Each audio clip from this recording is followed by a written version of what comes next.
경제가 무너지고 국민들이 굶주릴 때 어떤 정치인이 나타나 내가 모든 문제를 해결하겠다고 약속한다면 얼마나 매력적으로 들릴까요? 1930년대 독일은 바로 그런 상황이었습니다. 실업률이 하늘을 찌르고 공장들이 문을 닫는 가운데 한 남자가 등장해 불과 몇 년 만에 독일을 유럽 최강국으로 바꿔놨죠. 그런데 그 놀라운 경제 기적 뒤에는 상상할 수 없는 어두운 비밀이 숨어 있었습니다. 오늘은 히틀러가 어떻게 망가진 독일 경제를 되살렸는지, 그리고 그 과정에서 전 세계를 전쟁의 불구덩이로 몰아넣은 검은 경제학의 진실을 파헤쳐 보겠습니다.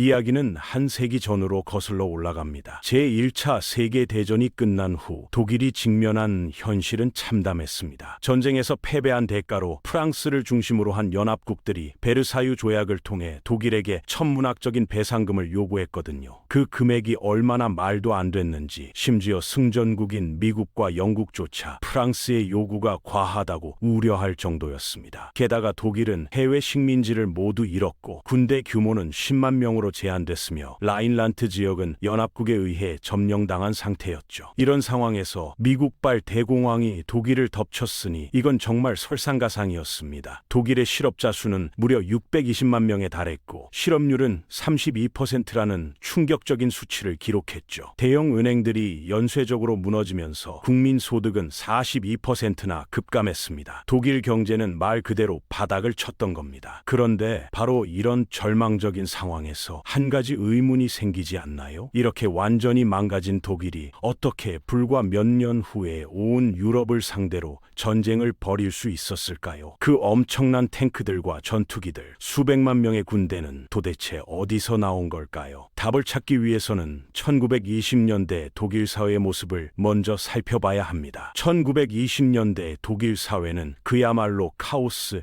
그 자체였습니다. 당장 오늘 먹을 것도 걱정해야 하는 상황에서 국민들의 분노와 절망은 극에 달해 있었죠. 거리에는 실업자들이 넘쳐났고 정부는 무능력의 극치를 보여주며 매일같이 바뀌고 있었습니다. 사람들은 기존 정치 시스템에 대한 신뢰를 완전히 잃어버린 상태였어요. 바로 이때 아돌프 히틀러라는 인물이 정치 무대 전면에 나섰습니다. 그는 독일 국민들에게 매우 단순하면서도 강력한 메시지를 던졌어요. 전쟁 배상금 따위는 거부하겠다. 돈만 밝히며 독일 사회를 좀먹는 유대인들을 추방하겠다. 게르만 민족의 위대한 조국을 다시 건설하겠다는 것이었습니다. 히틀러는 부패하고 무능한 기존 정치인들에게는 조국의 미래를 맡길 수 없다면서 오직 자신만이 모든 문제의 해답을 갖고 있다고 주장했죠. 배고픔과 절망에 시달리던 독일 국민들에게 이런 히틀러의 말은 마치 구세주의 음성처럼 들렸습니다. 수많은 사람들이 히틀러의 카리스마에 열광했고 결국 1933년 히틀러는 합법적인 절차를 통해 독일 총리에 임명됐습니다. 그리고 얼마 지나지 않아 수권법까지 통과시키면서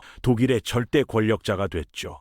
권력을 손에 쥔 히틀러가 가장 먼저 집중한 것은 독일의 가장 심각한 문제였던 실업 해결이었습니다. 그런데 여기서 흥미로운 점은 히틀러의 해법이 완전히 새로운 것은 아니었다는 거예요. 사실 이전 정권에서도 정부 주도의 대규모 공공사업을 계획해뒀었거든요. 다만 실행할 여력이 없었을 뿐이었죠. 히틀러와 그의 측근들은 이 계획의 잠재력을 정확히 파악하고 있었고 곧바로 독일 전국에서 대대적인 건설 사업을 시작했습니다. 학교와 병원, 철도와 댐 같은 공공시설들이 독일 곳곳에 건설되기 시작했죠. 그 중에서도 가장 상징적인 프로젝트가 바로 그 유명한 아우토반 건설이었습니다. 이는 독일 전체를 거미줄처럼 연결하는 당시로서는 가장 광대한 고속도로 네트워크를 목표로 했어요. 이 거대한 토목공사로 인해 수십만 명의 실업자들이 전국의 공사 현장으로 몰려들었고 이것이 독일 경제에 강력한 엔진 역할을 하기 시작했습니다. 토목공사에 필요한 시멘트와 철강 같은 건설자재 수요가 폭증하자 당연히 제철소와 시멘트 공장들이 24시간 풀가동에 들어갔죠. 공장이 돌아가니까 그 공장에서 쓸 기계를 만드는 회사들도 바빠졌고 또 그 기계에 들어갈 부품을 만드는 회사들도 덩달아 활기를 띠게 됐습니다. 더 놀라운 것은 얼마 전까지만 해도 구호품 배급줄에 서 있던 노동자들이 이제는 월급을 받고 빵을 사서 집으로 돌아갈 수 있게 됐다는 점이었어요. 물건이 잘 팔리니까 상인들은 거래처에 더 많은 물품을 주문했고 이런 식으로 경제 성장의 따뜻한 바람이 독일 경제 구석구석까지 퍼져나가기 시작했습니다. 실업률은 빠른 속도로 떨어졌고 독일 경제는 놀라운 회복세를 보였죠. 그런데 여기서 한 가지 의문이 생깁니다. 아무리 아우토반 건설이 큰 사업이었다고 해도 고작 도로 공사만으로는 제2차 세계대전 당시 나치 독일이 보여준 그 엄청난 군사력을 설명할 수 없거든요. 고속도로와 학교를 짓는다고 해서 탱크와 전투기가 저절로 생겨나는 건 아니니까요. 그렇다면 독일은 도대체 어떤 방법으로 단 몇 년 만에 온 유럽을 압도하는 군사 대국으로 변신할 수 있었을까요? 비밀은 바로 대중들에게 보이는 표면적인 토목 공사 엔진이 아닌 히틀러가 은밀하게 수면 아래에서 돌리고 있던 또 다른 숨겨진 엔진이 있었기 때문입니다. 국민들이 도로와 댐 건설에 열중하고 있는 동안 이 비밀 엔진은 물밑에서 오로지 독일의 재무장만을 목표로 엄청난 양의 군수 물자를 생산하고 있었던 거죠. 그런데 여기서 또 다른 의문이 생깁니다. 토목공사도 이미 모두 빚으로 하고 있던 상황에서 생산성이라곤 전혀 찾아볼 수 없는 그 막대한 군수 물자를 도대체 무슨 돈으로 만들었을까요? 그 해답이 바로 훗날 나치 독일과 유럽 전체의 운명을 뒤바꿔버린 그 악명 높은 메포어음이었습니다. 총통 자리에 오른 히틀러는 당시 최고의 금융 전문가로 인정받던 알마르 샤흐트를 독일 중앙은행인 라이히스뱅크의 총재로 임명했습니다. 그리고 그에게 극비 임무를 하나 내렸죠. 독일을 은밀하게 재무장시킬 방법을 찾아내라는 것이었어요. 그런데 문제는 히틀러의 이런 명령이 현실적으로 거의 불가능에 가까운 요구였다는 점입니다. 우선 군수 물자를 생산할 돈부터가 없었어요. 기존의 토목공사들도 모두 빚으로 진행하고 있는 판에 여기서 군수 물자까지 만들기에는 재원이 턱없이 부족했죠. 그렇다고 돈을 마구 찍어낼 수도 없는 노릇이었습니다. 불과 10여 년 전에 겪었던 하이퍼인플레이션의 악몽이 아직도 생생했거든요. 독일 국민들은 1923년 빵 한 덩이를 사려면 수레에 돈을 가득 담고 가야 했던 기억을 잊을 수 없었습니다. 게다가 무엇보다 베르사유 조약이 독일의 재무장을 엄격히 금지하고 있었기 때문에 어떤 식으로든 돈을 마련한다 해도 그걸 군비에 쓰는 순간 국제사회로부터 엄청난 제재를 받을 게 뻔했습니다. 쉽게 말해서 재무장을 하려면 돈이 필요한데 그 돈이 없고 그렇다고 돈을 찍어낼 수도 없고 설령 어떻게든 돈을 마련한다 해도 그걸 군비에 쓰는 것 자체가 국제법 위반이니 절대 들켜서는 안 되는 복잡한 상황이었던 거예요. 하지만 뛰어난 경제 관료였던 샤우트는 과거 바이마르 공화국 시절의 사례를 참고해서 이 난제를 놀랍도록 영리하게 해결해냈습니다. 그 해법이 바로 메포어음이었죠. 여기서 잠깐 어음이라는 개념부터 간단히 설명해드리겠습니다. 어음이란 쉽게 말해서 언제까지 얼마의 돈을 지급하겠다는 약속이 적힌 증서입니다. 예를 들어 어떤 회사가 당장 거래처에서 물건을 사야 하는데 회사에 현금이 부족할 경우 특정 날짜까지 돈을 주겠다고 약속한 어음을 대신 주는 거죠. 그래서 대부분의 회사들은 어음 거래를 그다지 선호하지 않습니다. 당장 현금을 받는 게 아니라 종이 쪼가리만 받게 되는 건데 만약 그 회사에 문제가 생기면 물건만 주고 돈은 한 푼도 못 받을 위험이 있거든요. 따라서 어음은 발행하는 사람이나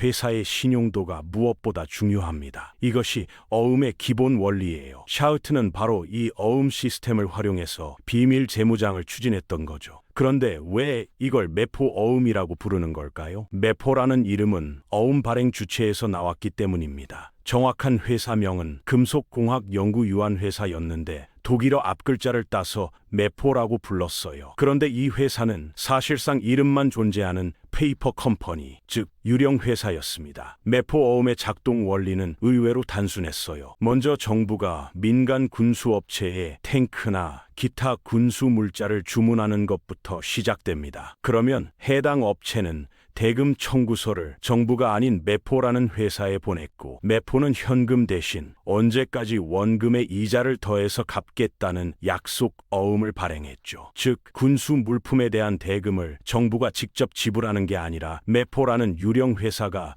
어음 형태로 지불하는 시스템이었던 겁니다. 그런데 여기서 뭔가 이상하지 않나요? 매포는 그냥 유령 회사에 불과한데, 그럼 수많은 업체들이 도대체 뭘 믿고 현금 대신 그 어음을 받아들였을까요? 답은 의외로 간단했습니다. 매포 어음의 지급을 독일 중앙은행인 라이히스뱅크가 보증해줬기 때문이죠. 그러니까 매포 어음은 사실상 나라가 망하지 않는 한 반드시 돈을 받을 수 있는 강력한 신용을 갖고 있었던 겁니다. 게다가 어음임에도 불구하고 무려 4%라는 높은 이자까지 붙어 있었으니 업체들 입장에서는 더욱 매력적일 수밖에 없었어요. 그렇게 매포 어음은 어느새 단순한 약속 증서를 넘어서 관련 업계에서는 아예 별도의 화폐 역할을 하기 시작했습니다. 탱크를 만드는 회사는 매포 어음을 가지고 철강 회사에 가서 철강을 사고, 철강 회사는 다시 그 어음으로 석탄을 사는 식으로 어음이 마치 진짜 돈처럼 독일 경제 안에서 돌아다니기 시작했던 거예요. 더욱 중요한 것은 이 모든 거래가 정부의 공식 장부에는 전혀 기록되지 않았다는 점입니다. 정부는 그냥 발주만 했을 뿐 대금 지불 자체에는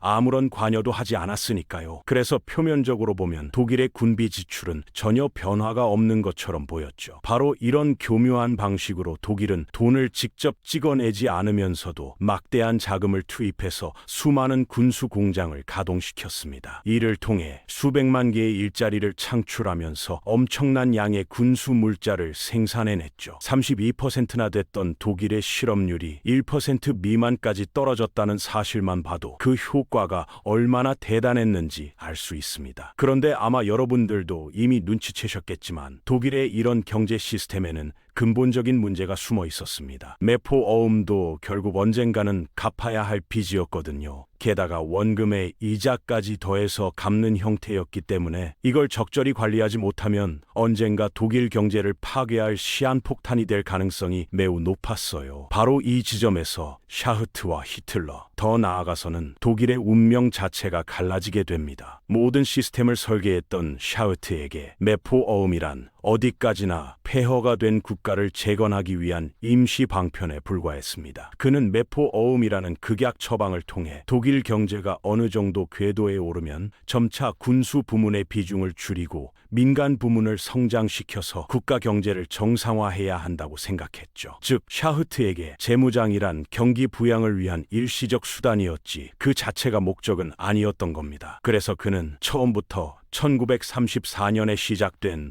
어음의 만료일이 돌아오는 1939년에는 대금을 모두 정상적으로 상환한 뒤 시중에 풀린 유동성을 다시 흡수할 구체적인 출구 전략까지 모두 계획해 나섰어요. 문제는 히틀러의 생각이 샤흐트와 전혀 달랐다는 점입니다. 히틀러에게 재무장이란 수단이 아니라 그 자체가 최종 목표였어요. 히틀러는 처음부터 전쟁이라는 목표를 향해 전력 질주하고 있었거든요. 이런 근본적인 인식 차이는 시간이 흐르면서 두 사람 사이에 현실적인 갈등을 불러오기 시작했습니다. 히틀러가 집권한 지 3년째가 되던 1936년, 히틀러는 군수 물자 생산량을 대폭 늘릴 것을 지시했어요. 그런데 문제는 여전히 그 모든 것들이 어음에 기반하고 있었다는 거죠. 샤흐트 입장에서는 히틀러의 요구를 받아들였다가는 어음 만료일이 돌아오는 1939년에 독일이 파산하는 것이 불보듯 뻔했습니다. 그래서 샤흐트는 히틀러에게 이대로 가면 독일은 반드시 파산할 것이라며 군수 물자 생산을 줄이고 경제의 중심축을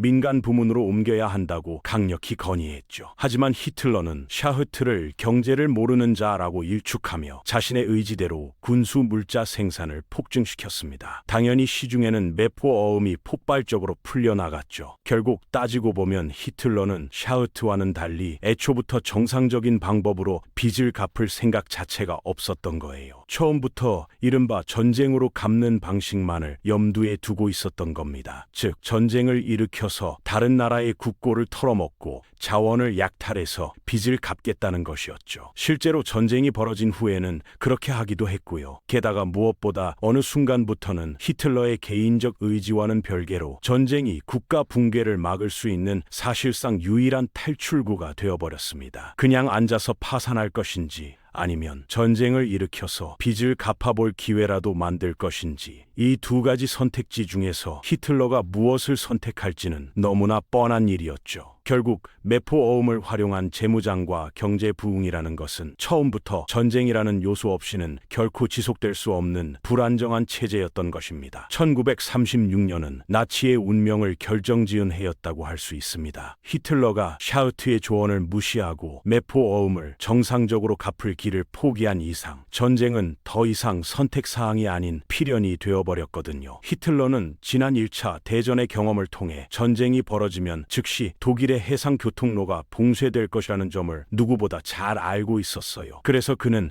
해상이 봉쇄된 상태에서도 전쟁을 지속할 수 있도록 독일 경제의 체질을 근본적으로 개선해야 한다고 생각했죠. 그것이 바로 자급자족 경제였습니다. 1936년 히틀러는 4년 안에 독일을 전쟁 수행이 가능한 상태로 만든다는 이른바 4개년 계획을 발표하고 동시에 4개년 계획청을 설치했어요. 중요한 점은 4개년 계획청이 권력 구조상 모든 정부 부처보다 상위 기관이었다는 것이고, 실행 책임자로도 경제 관료가 아닌 헤르만 괴링이라는 공군 원수를 앉혔다는 거죠. 이는 사실상 독일 경제 전체가 군부의 연장선상이 되었으며 국가의 모든 정책에서 최우선 순위가 전쟁 준비가 되었다는 것을 의미했습니다. 그렇다면 구체적으로 4개년 계획이 무엇을 하는 것이었을까요? 핵심은 간단했어요. 군수 산업을 급격히 팽창시키되 부족한 자원은 없는 것도 만들어내서라도 충당하라는 것이었죠. 특히 당시 독일의 가장 큰 약점은 석유와 고무였는데, 이 때문에 수많은 과학자들이 즉시 없는 석유와 고무를 창조하는 실험에 투입됐습니다. 그 결과물이 피셔 트로프 공정이라고 불리는 석탄에서 액체 연료를 뽑아내는 인조석유 기술이었죠. 고무의 경우에는 석유화학 공정을 통해 이른바 분화고무라고 불리는 합성고무까지 만들어냈어요. 이외에도 면화와 양모를 대체할 합성섬유를 연구 개발했으며 저품질 철광석을 정제하는 기술까지 개발했습니다. 당연한 얘기지만 히틀러는 대체품 개발과 함께 전쟁 전에 자원을 최대한 비축할 목적으로 적극적인 무역도 추진했어요. 흥미로운 점은 당시 독일에는 국제 무역에 필요한 금이나 달러 같은 외화가 전혀 없었기 때문에 무역조차도 자급자족 방식으로 했다는 거죠. 쉽게 말해서 물물 교환을 한 것입니다. 예를 들어 루마니아가 석유나 철광석을 보내면 독일은 트럭이나 공작기계 등을 보내고 장부상에서 각각을 플러스 마이너스 처리하는 방식으로 무역을 했던 거예요. 이 과정에서는 달러 같은 외화가 전혀 필요하지 않았으니까요. 이런 방식으로 독일은 설령 해상이 봉쇄되더라도 크게 상관없는 헝가리나 불가리아, 루마니아 등의 인근 국가들을 중심으로 무역 관계를 맺었습니다. 브라질과 아르헨티나, 칠레 등의 남미 국가들과도 무역하면서 물자를 차근차근 쌓아올리기 시작했죠. 이처럼 히틀러는 어떻게든 독일이 스스로 버티면서 전쟁을 지속할 수 있도록 국가 경제를 뜯어고치고 있었던 거예요. 그런데 분명한 것은 히틀러의 이런 처절한 노력에도 불구하고 이런 자급자족 경제는 매포어움과 마찬가지로 지속이 근본적으로 불가능한 구조였다는 점입니다. 우선 무엇보다 여러 방식으로 개발한 대체품들이 원래 제품에 비해 너무나 비싸고 비효율적이었거든요. 물론 히틀러가 원했던 것은 효율성이 아니라 봉쇄에도 끊기지 않는 전시 경제였으니 대체품이 비싸다는 것은 어느 정도 감수할 수 있었을지도 모릅니다. 하지만 진짜 문제는 니켈과 망간 같은 핵심 전략 자원들이었어요. 이것들은 아무리 해도 대체품을 개발할 수가 없었고 대부분의 매장량이 독일의 적성국에 있거나 아니면 육로를 통해서는 들여올 수 없는 곳에 있었기 때문이죠. 즉 공급망이 아예 없거나 있다고 해도 전쟁이 시작되면 해상 봉쇄로 즉시 중단될 것이 명백했던 겁니다. 그렇기 때문에 히틀러가 추진한 자급자족 경제는 역설적이게도 전쟁 없이는 불가능한 자급자족이었고, 이는 결국 히틀러의 필연적인 폭주로 이어질 수밖에 없었던 거죠. 더욱 무서운 것은 이런 경제 시스템이 운용되기 위해서는 독일 사회 전체가 하나의 거대한 병영으로 변해야 한다는 점이었습니다. 나치는 시장 경제의 기본 원리 자체를 완전히 무시하면서 모든 경제 활동을 국가 권력으로 통제하기 시작했어요. 모든 노동조합은 강제로 해산당했고, 그 자리에는 독일 노동 전선이라는 정부 산하 단체가 들어섰습니다. 노동자들의 임금과 근무 조건은 더 이상 협상의 대상이 아니라 국가가 일방적으로 정하는 것이 됐죠. 생필품의 가격도 마찬가지였습니다. 빵과 우유, 고기 같은 식료품부터 의복과 신발까지 모든 생필품의 가격이 정부에 의해 고정됐어요. 기업들도 자유롭게 영업할 수 없었습니다. 무엇을 생산할지, 얼마나 생산할지, 어디에 납품할지까지 모든 것이 정부의 명령에 따라 결정됐죠. 이렇게 되자 통계상으로는 물가가 안정되고 경제가 순조롭게 돌아가는 것처럼 보였습니다. 하지만 이는 어디까지나 억지로 만들어낸 가짜 안정이었어요. 실제로는 시장 메커니즘이 완전히 파괴되면서 수많은 생필품들이 만성적인 품귀 현상을 보이기 시작했습니다. 돈이 있어도 살 것이 없는 상황이 일상이 됐죠. 이런 상황에서 나치는 버터보다는 대포를 일하는 슬로건을 내세우며 국민들의 불만을 억눌렀습니다. 조국을 위해서라면 개인의 희생쯤은 당연하다는 논리였죠. 그리고 무엇보다 이 모든 것들이 독일 국민들의 열광적인 지지 속에서 이루어졌다는 점이 정말 무서웠습니다. 사람들은 통계로 포장된 거짓 번영에 속아 넘어가면서 히틀러를 독일을 구원한 위대한 지도자로 추앙했어요. 결국 히틀러의 경제 기적은 교묘한 금융 사기와 무자비한 내부 통제, 그리고 대중의 마음을 조종하는 강력한 프로파간다가 만들어낸 일종의 거대한 환상이었던 것입니다. 그리고 그 환상을 알아차리지 못한 결과는 훗날 수천만 명의 목숨을 앗아간 참혹한 전쟁이었죠. 돈이 없던 한 나라가 단 한 장의 종이로 세계를 불태웠습니다. 사람들은 그것을 기적이라 불렀지만 사실은 철저히 조작된 사기극이었죠. 그리고 오늘 우리는 또 다른 기적을 믿고 있지 않나요? 여러분은 어떻게 생각하시나요?